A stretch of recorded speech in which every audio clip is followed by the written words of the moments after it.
A group of men stops a philosopher on the road outside Athens. Their message is blunt. Look how many of us there are. Look how few of you are. Either prove stronger than us or come with us.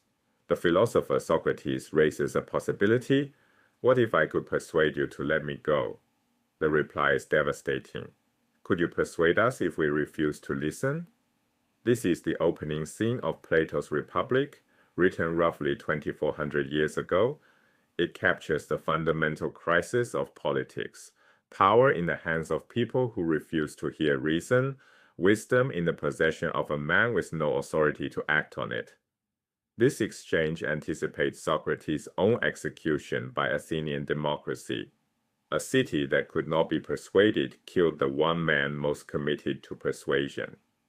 This war between knowledge and power drove Plato to write the Republic, a search for a political order where wisdom and authority are no longer enemies.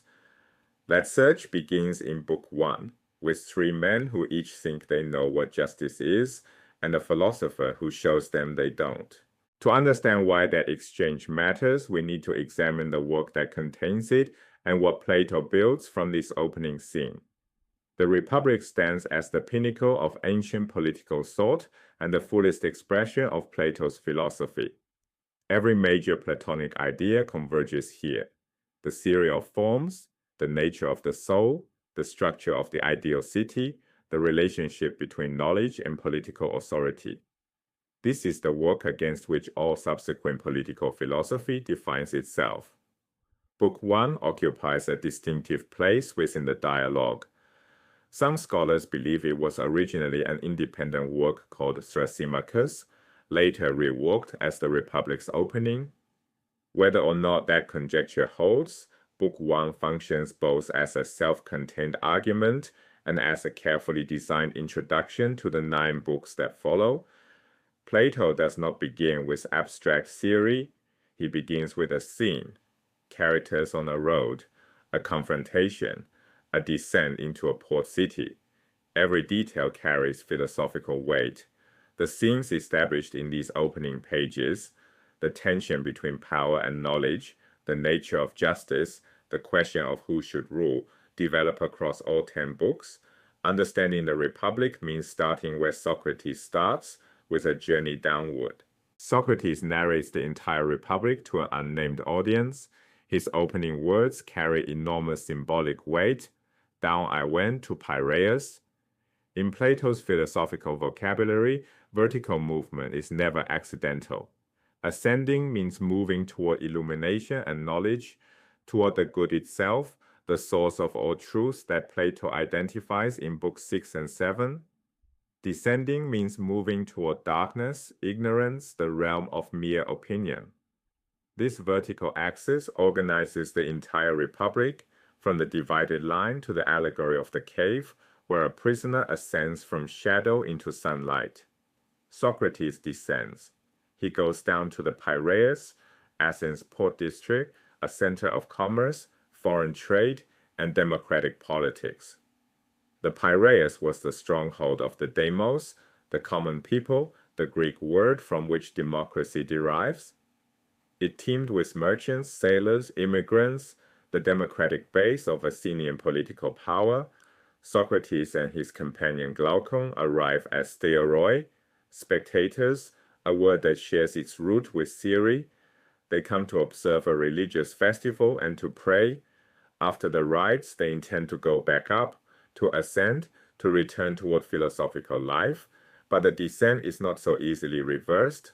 A slave boy belonging to a man named Polemarchus grabs Socrates by the cloak and orders him to wait. Polemarchus then arrives with a group of young Athenian gentlemen. Their demand is blunt. Do you see how many of us there are? Socrates acknowledges the numbers. Well then, Polemarchus says, either prove stronger than all of us or stay here. Socrates offers an alternative. What if we could persuade you to let us go? And the reply lands like a verdict. Could you persuade us if we refuse to listen? A man with philosophical knowledge, the capacity to reason about justice and the good life, stands before men with physical and numerical superiority. They do not reject his arguments. They reject the very possibility of argument. Persuasion requires a willing listener. These men announce in advance that they will not listen. This is the central problem of the Republic. Those with power, political force, numerical strength, the authority to compel, lack knowledge of what is truly just. The one person who possesses genuine understanding has no power to act on it. Socrates belongs to Athens and yet remains fundamentally alien to it. The city will eventually execute him, tried and condemned by democratic vote. This disjunction between power and knowledge is what makes the Republic necessary. The entire dialogue, all 10 books, searches for a political order in which these two forces are no longer at war. The philosopher king is Plato's answer, but the problem is stated here in the opening scene. The group resolves the standoff with an impromptu vote. Socrates, outnumbered, yields. A democratic decision-making body has formed spontaneously, a miniature city right there on the road. This anticipates one of the Republic's major investigations, the analysis of political regimes, including democracy, which Plato examines in books 8 and 9. Polemarchus, who initiates the compulsion, emerges as an archetype of the democratic man, well-meaning, sociable, but unreflective about the principles that should govern collective action. And this scene also introduces one of the Republic's most important structural ideas. The city is like the soul. The character of a political regime mirrors the character of the soul that dominates it. A city ruled by appetite produces one kind of justice. A city ruled by honor produces another. A city ruled by reason produces the best. The roots of this analogy, one that organizes the entire Republic, are visible here in an informal gathering on a dusty road. At Polemarchus' house, the group meets his father Cephalus, an aged man who has just finished performing ceremonial sacrifices. He greets Socrates warmly and notes how rarely the philosopher visits the Piraeus. The observation carries an edge. The philosopher rarely enters the democratic district that will one day condemn him to death. Socrates asks what it is like to grow old. Cephalus answers that old age is bearable if you have money. In youth, he was driven by powerful desires for sex, wine, wealth, status. In the broad Greek sense, he was an erotic man. Eros in Plato means not merely sexual desire, but desire in its widest sense, the driving force of the soul, directed toward whatever it values most. Cephalus was defined by appetite and acquisitiveness, not scrupulous about how he obtained what he wanted. He quotes the playwright Sophocles, who, asked in old age whether he could still have sex, reportedly said, "I was very glad to become impotent. It was like escaping a harsh and cruel master." Cephalus endorses this fully. The decline of bodily desire has given his conscience room to operate. This matters because the Republic is fundamentally about the organization and direction of desire, eros. Different desires define different soul types and corresponding political regimes. The person driven by appetite for pleasure produces one kind of life. The person driven by desire for honor produces another. The person driven by desire for knowledge produces the philosophical life. Cephalus represents the soul governed by unrestrained appetite. In youth, with strong desires, he lived without moral scruple. In old age, desire diminished, he turns to reflection. He admits he once dismissed stories of divine punishment in the afterlife, but now, facing death, takes them seriously. Money eases this transition. It lets him repay those he wronged and perform sacrifices to appease the gods. This is conventional, transactional piety, not philosophical understanding of justice. Socrates presses him. What is justice? Cephalus offers a definition. Justice is telling the truth and giving back what you owe. This is not entirely wrong. Truthfulness and fulfilling obligations are genuine elements of justice, but the definition is incomplete. Socrates counters with a thought experiment. Suppose you borrow a sword from a friend. and the friend goes mad. Is it just to return the weapon? Cephalus, always attuned to self-interest, grasps the danger instantly. He concedes, then he leaves. He excuses himself for his sacrifices and never returns. Ancestral piety exits the dialogue. He designates Polemarchus as heir of the argument. The ground is cleared. With Cephalus gone and his definition in ruins, the real arguments begin, and they escalate rapidly. Polemarchus takes up the discussion by citing the poet Simonides. Justice is giving to each what is due. He interprets this to mean helping friends and harming enemies. This appeal to poetic authority is the last of its kind in the dialogue. Just as Cephalus's departure cleared away ancestral religion, the dismissal of Simonides clears ground for independent philosophical reasoning. From this point forward, arguments stand or fall on their own merits, not on the prestige of traditional poetry. Socrates probes the definition. If justice is a practical skill, a craft useful in contracts and dealings, then the person skilled in just action will also be skilled in unjust action. The locksmith who can secure a vault can also crack one. The financial expert who protects wealth knows how to embezzle it. If justice is a kind of expertise, nothing guarantees it produces only good outcomes. This challenge forces Polemarchus to a decisive step. Under Socratic pressure, he abandons Simonides and begins to think for himself, stops citing authority, and starts reasoning independently. The inherited definition has failed. Something more rigorous must take its place. Socrates advances a deeper argument. When you want to treat a horse well, you improve it with reference to its arete, its specific excellence, the virtue that makes something good at being what it is. A horse's arete includes speed, strength, responsiveness. You cultivate the excellence proper to horses. You don't give a horse the virtue of a table or a sheep. The same principle applies to human beings. To treat a person justly is to improve them with respect to distinctly human virtue, reason, moral judgment, the capacity for cooperation and friendship. If justice means giving each what is truly owed, then no just act can make a person worse. Harming an enemy, degrading their character, diminishing their capacity for virtue cannot be justice. It is the opposite of justice. The conclusion is striking. The good person does no one any harm. Not friends, not enemies. A truly just person seeks to benefit everyone because in Socrates' framework, genuine benefit and human virtue are inseparable. To benefit someone is to make them more excellent as a human being. Socrates recognizes no moral distinction between allies and adversaries. Justice means desiring improvement for all human beings. Others may feel hostility toward the just person. Many Athenians despise Socrates, but the just person harbors no enmity toward anyone. Complete injustice tears a person out of society and renders them asocial. Justice is what makes a human being truly social. Socrates embodies this principle.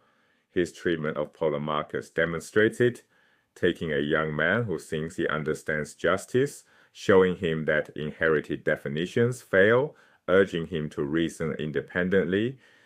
Moral improvement through education is the deepest fulfillment of justice, the rendering of what is truly owed. Into this conversation erupts Thrasymachus. Throughout the dialogue, Plato compares him to a wild animal, a wolf, a lion, signaling his fundamentally antisocial nature. He represents the sophist, the tyrannical personality. Desire is good, is maximum gratification the highest aim. He is Socrates' spiritual opposite. A sophist in ancient Athens was an itinerant teacher who charged fees for instruction in rhetoric and persuasion, often associated with moral relativism or outright nihilism.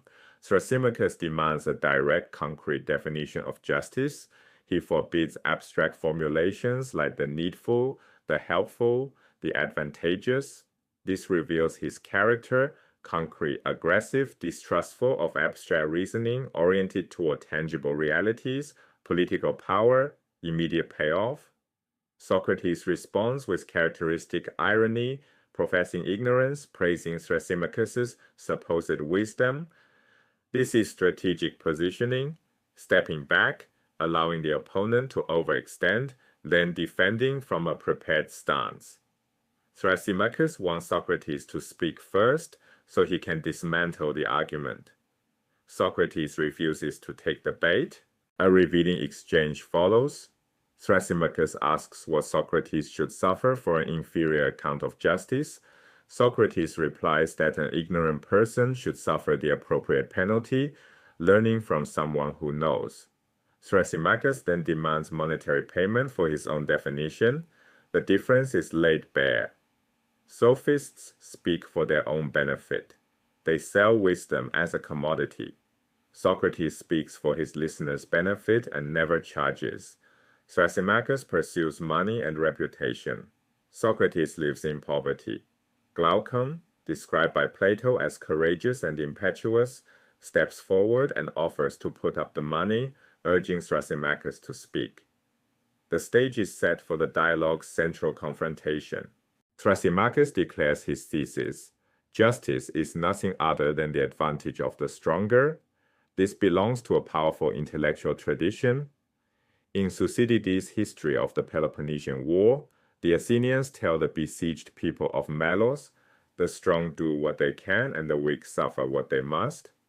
For Thrasymachus, politics and morality occupy entirely separate domains. Morality has no application to political life. Politics recognizes only winners and losers. The argument in concrete terms: every city has a ruling regime, a democracy, an oligarchy, a tyranny. The regime makes laws. Justice in any given city means obedience to those laws. Different cities produce different laws, different versions of justice, all strictly functions of power. The political world is a subset of the physical world, governed by force, subject to no moral law. This position is not a straw man. It prefigures Machiavelli's separation of politics from Christian ethics, Nietzsche's critique of conventional morality, and in qualified form, Hobbes's account of the state of nature. It is the permanent temptation of political realism, the view that resurfaces in every era. Power is what matters. Justice is merely the name the powerful give to their preferences. Socrates holds the direct opposite. Politics is ethics written large. After declaring his thesis, Thrasymachus wants to leave, expecting admiration. Socrates detains him. First challenge: suppose rulers don't actually know their own interests. This happens constantly in political life. Leaders misjudge allies. They pursue policies that backfire. They mistake short-term advantage for long-term benefit. If rulers legislate in what they believe serves their interest but actually legislate against it, the citizens obey laws that harm the very rulers who made them. Justice as obedience to law collapses into incoherence. A brief exchange breaks out among the listeners. Polemarchus, improved by his own Socratic examination, sides with Socrates. Cleitophon, a follower of Thrasymachus, defends his master. Of the 11 people present in the room, only 6 ever speak. Polemarchus will re-enter the conversation at the start of Book 5. Cleitophon will not speak again in the entire Republic. Under pressure, Thrasymachus refines his position. If a ruler doesn't truly know what serves his interest, he isn't a genuine ruler, not in the strict sense. The real legislator knows his interests and legislates accordingly. This is a significant concession. Thrasymachus has shifted from describing how cities actually function to a normative claim about how rulers ought to operate, and in doing so, he borrows Socrates' own method. Just as the real doctor knows how to cure disease and the real shoemaker knows how to make shoes, the real ruler knows and pursues his interests systematically. Thrasymachus has unwittingly introduced the language of expertise, of genuine knowledge, into his account of pure power. Socrates presses this concession. Thrasymachus has invoked the concept of techne, the Greek word for a craft or art, A rule-governed activity with identifiable principles. If ruling is a technique, it follows the logic of all crafts. And in every genuine craft, the art serves the domain it governs, not the practitioner. A physician's art heals bodies. It does not exist to enrich the physician. A shoemaker's art makes shoes for feet. A shepherd's art tends the welfare of the flock, not the shepherd's profit margin. By strict analogy, the political art exists for the benefit of the governed, not the governors. Thrasymachus objects, first with a personal insult, telling Socrates to have his nurse wipe his nose, then with a counter-argument, the shepherd doesn't tend sheep for their benefit, he fattens them because he intends to consume them. Every craft, Thrasymachus insists, ultimately serves the craftsman alone. Socrates poses a final test. Does the unjust person try to get the better of everyone, just and unjust alike? Thrasymachus agrees. Consider a genuine expert, a cardiologist. Encountering correct treatment by another qualified doctor, the cardiologist does not try to supplant the first. Both understand the art. The right procedure is being applied. By encountering a quack performing a harmful procedure, the true doctor intervenes, not for personal gain, but for the patient. The principle generalizes to politics. The knowledgeable person supersedes only the ignorant for the benefit of those being harmed. The ignorant person tries to supersede everyone, making the world worse. The knowledgeable are allied against incompetence. The ignorant are at war with all. Thrasymachus is sweating, he's blushing, he falls silent. But has Socrates won? The answer is more complicated and more interesting than it appears. At a pivotal moment in the text, Plato notes a small but telling detail. Thrasymachus blushes. He has stayed in the conversation only to impress the young men present, potential paying customers. Now Socrates has exposed him as deficient not only in political understanding, but in basic argumentative coherence. Thrasymachus grows petulant and stops engaging on the deeper pattern matters. Sophists are fundamentally nihilistic, and nihilism tends to collapse into silence. Pure power politics and maximum ego gratification are antisocial impulses, corrosive not only to community but to language itself. The philosopher Wittgenstein observed that language is inherently social, something shared and held in common. When a person pursues radical moral and political isolation, discourse breaks down. This explains why sophists prefer long rhetorical speeches to dialectic. Dialectic, the Socratic method of structured question and answer, demands reciprocity, shared commitment to truth, genuine intellectual community. The tyrannical personality opposes community in both its linguistic and political dimensions. Socrates functions as a philosophical lion tamer. He has silenced the beast, but he has not caged it permanently. Although Thrasymachus is silenced, he is not definitively refuted, and this is not an accident. Several of Socrates' arguments are deliberately imperfect, a calculated move by Plato. An important principle for reading Plato. When an argument appears deficient, two possibilities exist. The argument may be sound, but requires deeper reflection than the surface suggests, or, as in this case, Plato constructs a deliberately flawed argument for strategic purposes to set up further development in later books. Socrates confronts Thrasymachus with arguments he knows are incomplete, not from lack of stronger ones, but as a pedagogical maneuver. His true target is not Thrasymachus. His target is the two young men listening from the sidelines, Glaucon and Adimantus. Socrates must defeat Thrasymachus. The sophist cannot stand as intellectual authority in the room, but he must not defeat him so thoroughly that the conversation appears settled. If everyone walks away satisfied, the inquiry dies. By leaving the argument incomplete, Socrates creates productive dissatisfaction. That dissatisfaction drives Glaucon and Adimantus to enter the argument in Book 2, reformulating Thrasymachus' challenge in far stronger, more penetrating terms than Thrasymachus himself ever managed. The imperfect refutation is a feature, not a bug. By the end of Book 1, Socrates has halted 3 accounts of justice from Cephalus, Polemarchus, and Thrasymachus. All 3 share a notable characteristic: none is an Athenian citizen. Cephalus and Polemarchus are metics, resident aliens who live in Athens but hold no political rights. Thrasymachus is a foreign teacher from Chalcedon. They inhabit the city without fully belonging to it. Book 2 shifts to fundamentally different interlocutors: Glaucon and Adeimantus, Plato's own brothers, native Athenians, talented, intelligent, ambitious for political life. They will shape the city's future. The central dramatic question of the Republic emerges here.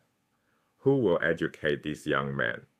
Who will form their understanding of justice and political life? Thrasymachus or Socrates? Socrates' defeat of the sophist clears the ground. It removes the false teacher and creates space for genuine philosophical education to begin. In Book 2, Glaucon and Adeimantus will restate Thrasymachus' challenge in terms far stronger than the sophist himself ever achieved. They will demand that Socrates prove justice is good in itself, not merely for its consequences, but for what it does to the soul of the person who possesses it. They, not Thrasymachus, are the true objects of Socrates' concern.